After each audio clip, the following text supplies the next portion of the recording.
네, 안녕하세요. 이렇게 얼굴 안 뵙고 이렇게 인사드리니까 되게 어색하긴 하는데, 네, 지금 호서대학교 이제 뭐 학과 이름을 제가 교수님한테 잘 못 들었어요. 죄송한데, 근데 수업은 들었습니다. 어떤 과목인지 이제 문해창작이고, 그리고 뭐 짧은 소설을 쓰신다고 이게 교수님한테 말씀을 들었습니다. 그래서 아마 한 학기 동안 마무리가 되면은 짧은 소설을 마무리하는 뭐 그런 프로젝트를 준비하고 계시다. 제가 그 정도 의미로만 좀 들었는데, 저희가 교수님이 진행하시는 수업에 이 방해가 되지 않을까라는 생각은 항상 갖게 되는 것 같아요. 예, 그런데 또 어떤 의미에서는 그 같은 어떤 소설관에 대해서 좀 다양한 의미나 다양한 이론을 전해보시는 것도 도움이 되실 것 같아서 저와 함께 3주치 수업 첫 번째, 두 번째, 세 번째 그 시리즈로 한번 살펴보는 시간을 갖도록 할까 합니다. 그 수업의 패턴에 대해서 좀 설명을 드릴게요. 제가 그 여러분들이 지금 수업을 받고 있는 강 교수님의 그 커리큘럼을 받아보지는 못했기 때문에 이번 3주는 그냥 제가 나름대로 임의로 그 문예창작 스터디 페이퍼를 강의 교환에 첨부를 했고요. 그래서 아마 과 대표님이 나눠주실 것 같은데 그 강의 교환을 함께 보면서 제가 이렇게 이야기 드리고 설명드리는 부분을 한번 경청해 보시고, 그리고 제가 조금 과제는 전혀 아닌데 한번 참여해 보시면 좋겠다라고 얘기하는 부분들, 그런 요소, 이슈들은 한번 같이 담아 보시고 실습해 보시면 좋을 것 같습니다. 뭐 실습이라고 하는 게 별건 아니에요. 다 글쓰기 수업에 관련된 얘기니까 그 과정으로 한번 이해하시면 좋을 것 같네요. 먼저 저희 수업의 클래스, 세 가지 수업 클래스에 대해서 제가 설명을 드리고 넘어갈게요. 첫 번째 강의 교환에 나와 있습니다.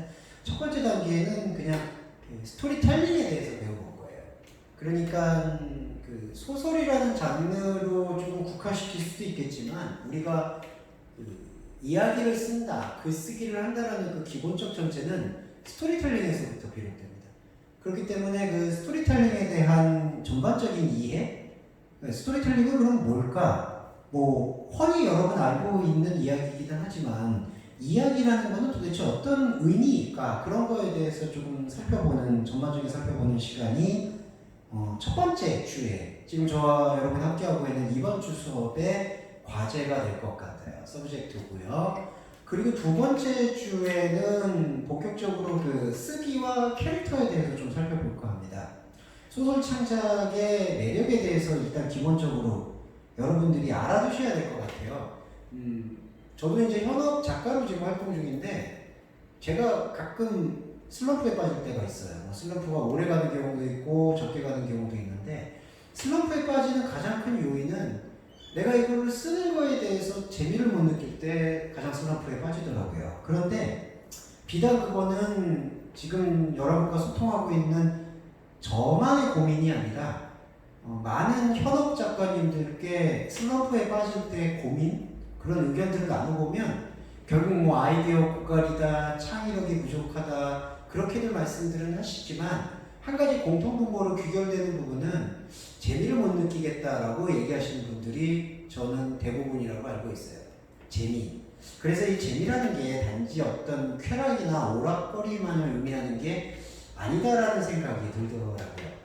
그래서 제가 두 번째 주의 커리큘럼에서 라이팅과 캐릭터라는 그 전체 서브젝트를 잡고 첫 번째 챕터에서 소설 창작의 묘미에 대해서 한번 좀 진지하게 이야기해 볼 거예요. 아니 재미를 얘기하는데 진지하게 얘기한다고 하니까 조금 말의 모순이 있지만 그래도 재미가 있어야 되잖아요. 그리고 그 재미가 어떤 재미인지는 알아보는 것도 여러분들이 함께 글쓰기 수업에 참여하시는 수강생, 그렇죠? 학생이죠? 학생의 입장에서는 좀 필요한 덕목이 아닌가라고 생각이 듭니다. 그러면서 이제 두 번째 주에서 라이팅의 개념이 어떻게 너블로 넘어가느냐, 그거는 이번 주에 저와 여러분이 함께 하실 그 스토리텔링이라는 개념하고 같이 접목해서 생각해 볼 수 있을 것 같아요. 라이팅에서 노블, 소설로 넘어가는 과정, 그 과정이 어떻게 집조되고 완성되어지는지 거기에 대해서 한번 조금 살펴보고 나눠보는 시간을 가져볼까 하고요.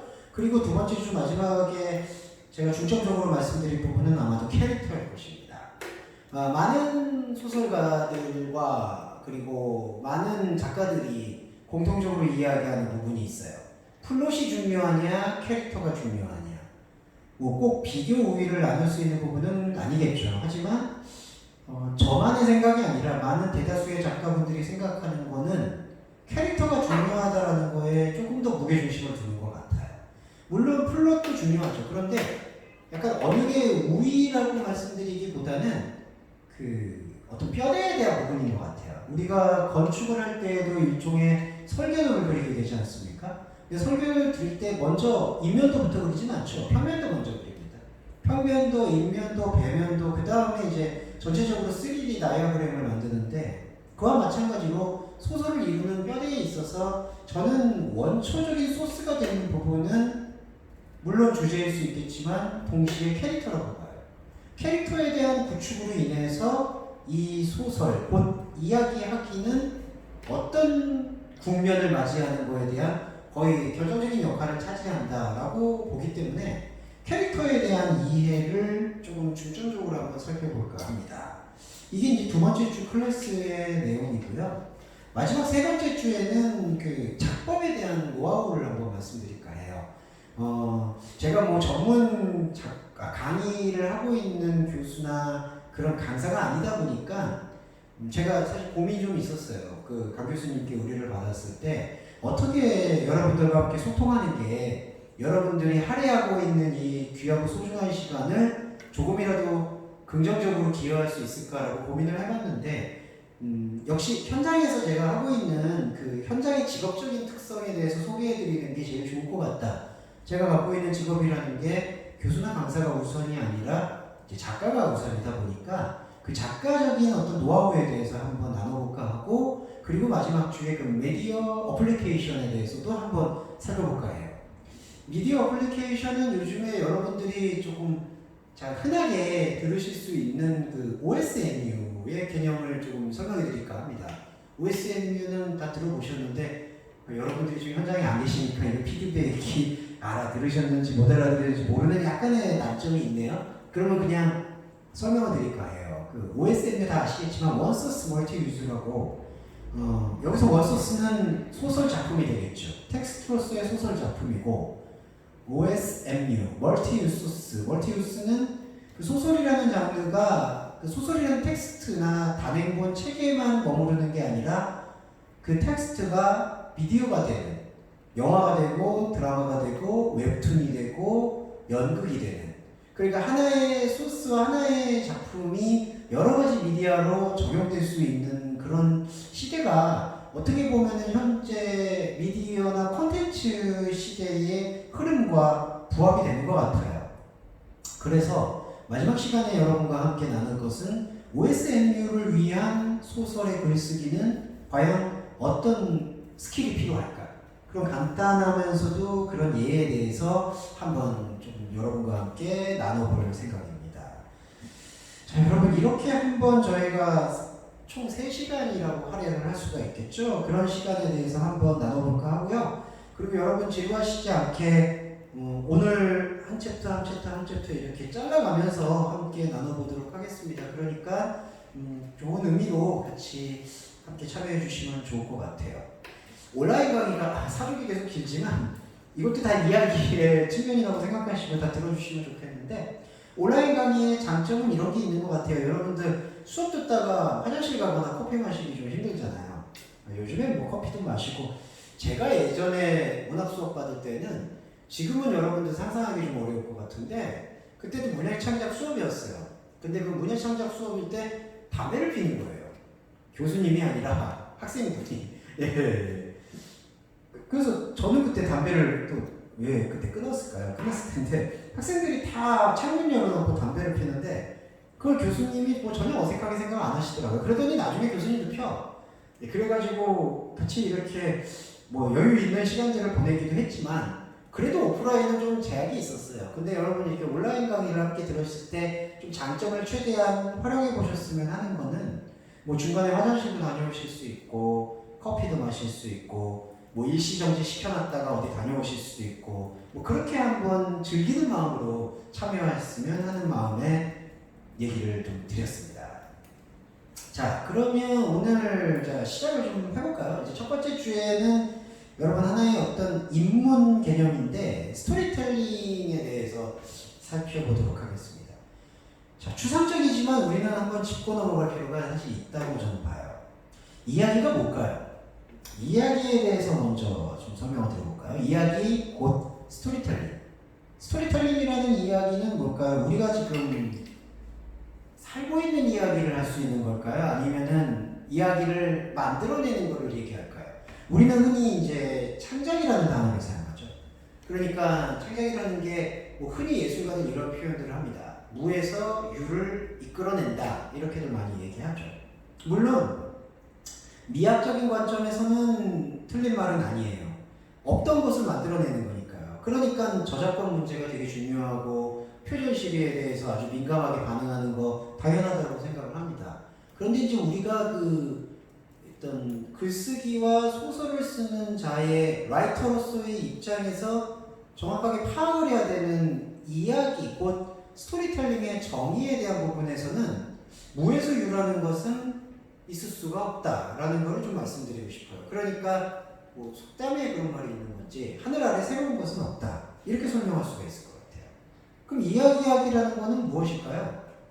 기존에 우리에게 주어져 있는 것, 그건 우리의 어떤 일상적인 부분이 될 수도 있고 일상 안에서 나타나는 수많은 사건일 수도 있다고 봅니다. 그러니까 여러분 안에서의 일상과 사건, 그러니까 일상을 살아가고 있는 그 삶 속에 사건들이 개입이라는 거죠. 근데 여기서 이제 오해하지 말아주셨으면 주는 거는 사건이라고 했을 때에는 뭔가 우리가 이제 매체에 많이 노출이 돼서 그런데 뭐 엄청난 사건이 튀어나온다든지 엄청난 뭐 갈등 구조를 일으키는 그런 것들만을 사건이라고 얘기하지는 않습니다. 본래의 사건, 엑스턴트라는 것에 대한 의미는 우리가 저와 여러분이 오늘 하루를 살아갈 때에도 거의 수십 번이 넘는 선택을 하게 되잖아요. 뭐 이를테면은 아침에 오전에 카페를 갔을 때 저는 오늘 이제 브랜드 얘기할게요. 스타벅스를 들렀습니다. 스타벅스를 들렀는데 카운터 앞에서 이제 점원과 마주했을 때 갑자기 오늘의 커피를 마실까, 따뜻한 아메리카노를 마실까, 아니면 카페라떼를 마실까라는 세 가지 메뉴가 저의 머릿속을 스치고 지나갔어요. 그러면 뭘 선택하는 게 합리적일까? 내가 오늘 뭘 마시고 싶을까? 나의 컨디션과 환경에 따라서 오늘 저는 오늘의 커피를 선택을 했습니다. 자, 이런 선택도 사건이에요.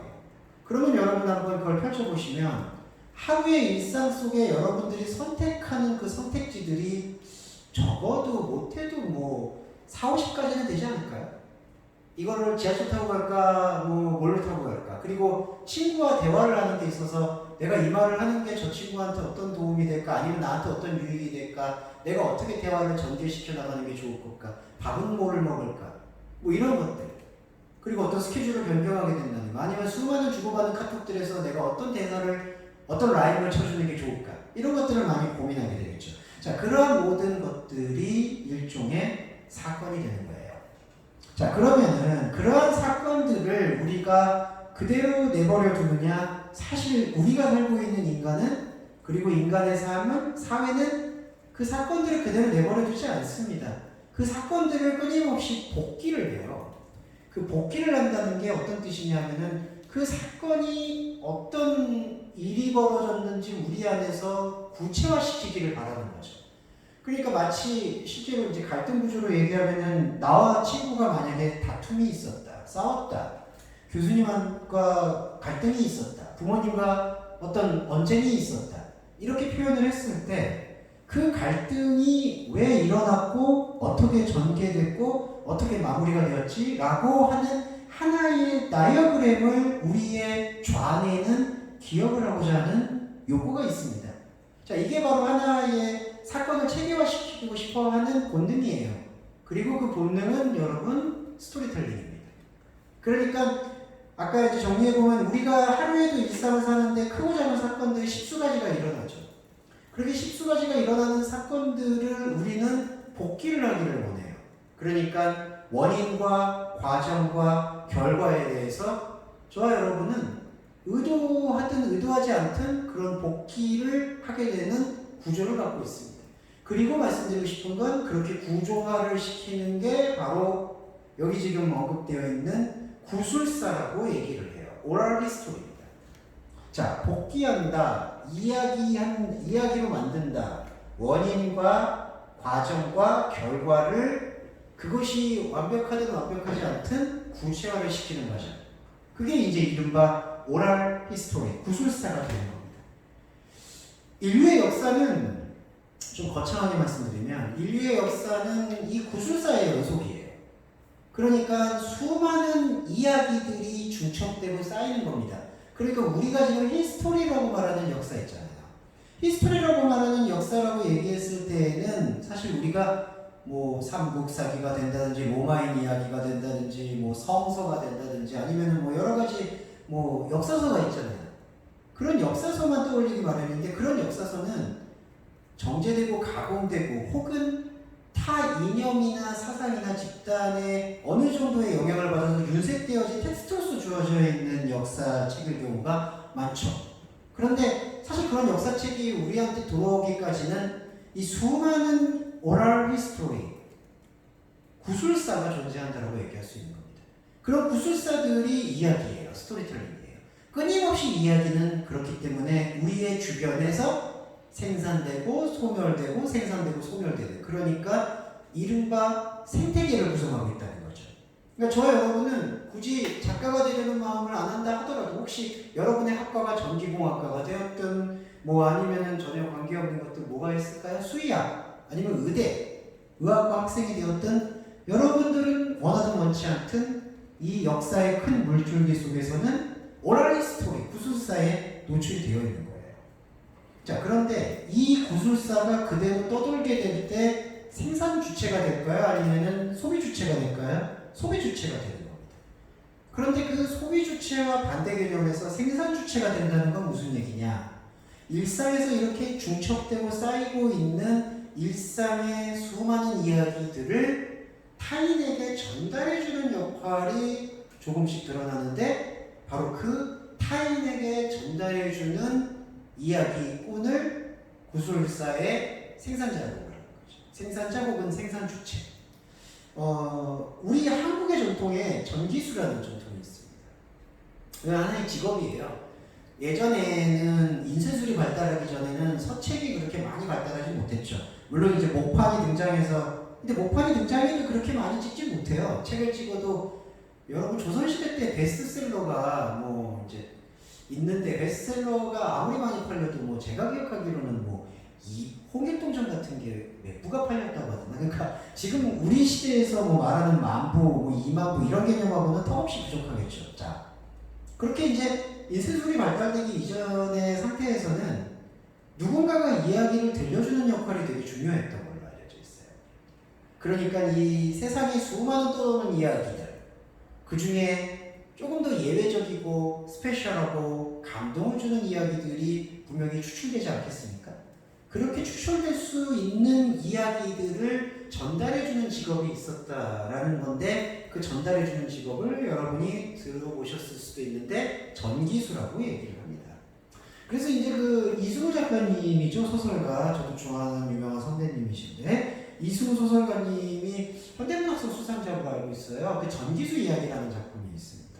이야기꾼의 어떤 숙명, 운명에 대해서 이렇게 아주 담담한 어조로 담아낸 수작, 좋은 작품인데요. 거기서도 마찬가지로 이야기를 타인에게 전달해 주는 겁니다. 그래서 제가 여기 지금 항목에 아마 이제 이게 편집을 해주시면 여기다가 이렇게 뭐 타이틀이 뜰 거예요. 시대 전달자로서의 이야기다라고 말씀드린 이유가 있는데 전기수가 그냥 앵무새나 기계처럼 이야기를 전달해주는 처음에는 직업적인 역할이 그렇게 정해졌었대요. 그러니까 어떤 학자나 어떤 이제 소설 쓰는 사람이 그 소설을 그대로 쓰면은 처음에 전기수의 직업은 그걸 그대로 뭐 양반 교수들이나 양반 자제들이겠죠. 뭐 그때 시간을 좀 이른바 여가를 쓸 수 있는 사람들이 뭐 평민들이 그걸 쓸 수 있었겠어요. 뭐 소장농으로 일을 하고 하루 멀어 하루 먹기 바쁜데 그러면 이제 좀 유한 계급이라고 할 수 있는 여유 있는 사람들이 그걸 이제 들었겠죠. 초기 직업의 전기수는 그냥 책에 적혀있는, 서책에 적혀있는 그대로의 내용을 토시 하나 틀리지 않고 정확하게 전달하는 역할이 초기 전기수 직업의 특징이었는데, 그게 이제 조금씩 시대가 지나면서 변화하기 시작해요. 초기 직업의 전기수의 직업은 그대로 그냥 서책 그대로의 말을 토시 하나 틀리지 않고 전달해주는 직업이었다면, 점점 넘어가면서 자신의 생각과 사상이 이제 스며들기 시작합니다. 근데 그거는 어떤 의도가 처음에 있었냐면은, 이렇게 이야기를 전달하면 좀 더 재밌지 않을까? 이렇게 이야기를 전달드리면은 좀 더 감동이 있지 않을까 하는 어떤 전달자로서의 아이디어에서부터 비롯된 것 같아요. 왜냐하면 전달자인 전기수 역시 자신이 삶을 살아가고 있는 사람이니까 그 사람도 삶의 수많은 경험들이 구술사, 오랄 히스토리로서 쌓였을 것이고, 그렇게 쌓여있는 이야기들을 풀어내는 데 있어서 그냥 서책에만 적혀있는 내용이 심심해 보일 수가 있었던 것 같아요. 그래서 이른바 이제 양념을 친다고 하죠. 거기 안에 조금 더 극적인 말, 극적인 요소, 그렇게 전달하기 시작하는 것들이 점점 시대에 대한 이야기를 직간접적으로 녹여내는 이야기꾼으로 발전하기 시작합니다. 자, 제가 왜 조선시대, 그러니까 이제 예전의 시대에 나오는 이 직업군의 이야기를 왜 스토리텔링과 접목시켜서 설명을 드렸냐 하면은, 오늘 우리 시대의 이야기라는 의미에 대해서 다시 한번 생각해 보기 위함이에요. 오늘 우리 시대의 이야기는 사실 오래전부터 떠돌고 있었던 수많은 사람들의 다양하고 희노애락이 느껴지는 이야기의 어떤 스토리지가 중첩되고 퇴적되는 과정을 저는 오랄 히스토리, 구술사라고 설명드리고 싶고요. 그리고 오늘날의 이야기꾼, 여러분들도 이야기꾼이 저는 되실 거라고 생각합니다.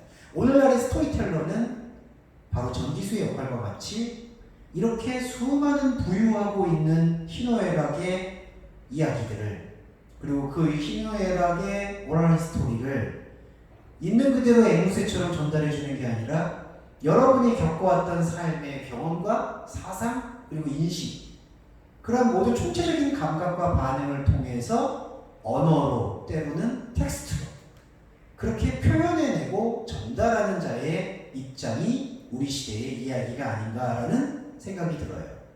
자, 이렇게 말씀을 드리면 조금 확장되는 것을 저는 느끼고 경험해 보실 수 있다고 보는데요. 우리가 살고 있는 이 시대가 과연 아무 무탈하다, 탈이 없다는 뜻을 무탈하다라고 표현하죠.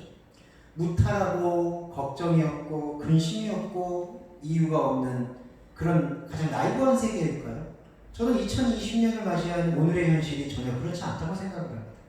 오히려 여러분들이 20학번이신가 19학번인가 20학번은 안 되겠네. 이번 신입생이신가 모르겠습니다만, 여러분들이 맞이하게 되는 이 20대 청춘의 현재 시대는 제가 맞이했던 세기 말의 시대와 또 다르다고 생각해요. 제가 말씀드렸던 세기 말은 1990년대 이후죠. 후반이죠. 그 종말론적 분위기가 그때는 강했는데, 그 종말론적 분위기보다 오히려 좀 더 퇴화된, 그 이른바 키워드로 말하면 헬조선의 현실이라든지, 그 다음에 빈부의 차이, 사회적 문제, 소수자에 대한 핍박, 그런 부분들이 더 창궐해 있는 시대가 아닌가. 제가 이거를 너무 시니컬하게 받아들이는 걸 수도 있겠지만 우리의 시대가 지금 그러한 시대가 아닌가라고 생각이 들고요. 그렇다면 이대한 시대에서 지금 제가 지금까지 말씀드렸던 우리의 시대를 떠돌고 있는 유령과도 같은 구술사와 그 구술사를 이야기화시키는 스토리텔러로서의 전기수의 역할은 어느 때보다 좀 중요하지 않을까, 그런 생각을 가져보는 겁니다. 그래서 여러분, 지금 문예창작 수업인데 이게 조금 동떨어지게 느껴질 수도 있겠지만 저는 동떨어졌다고 생각이 들진 않아요. 여러분이 왜 이야기를 해야 되는가? 왜 소설을 쓰고 싶은가? 나는 왜 이야기를 하지 않으면 견딜 수 없었던 것인가? 그거에 대한 어떤 자기 환기와 자기 공명은 문예창작이라든지 글을 쓰는 수업을 듣는 학생에게는 저는 어떤 의미에서는 필수사항이 아닌가라는 생각을 좀 가져봅니다. 이 부분이 이제 이야기의 한 부분의 구술사적 맥락, 그리고 시대 전달자로서의 이야기, 구술사 전기수 그리고 스토리텔러에 대한 전기 과정일 것 같아요. 그러면 여러분 이제 첫 번째 시간은 이렇게 오리엔테이션 정도로 마무리를 하고 두 번째 시간에 현장성으로서의 이야기 이제 한번 다시 나눠보도록 하겠습니다. 자, 여러분 쉬었다가 다시 돌아올게요.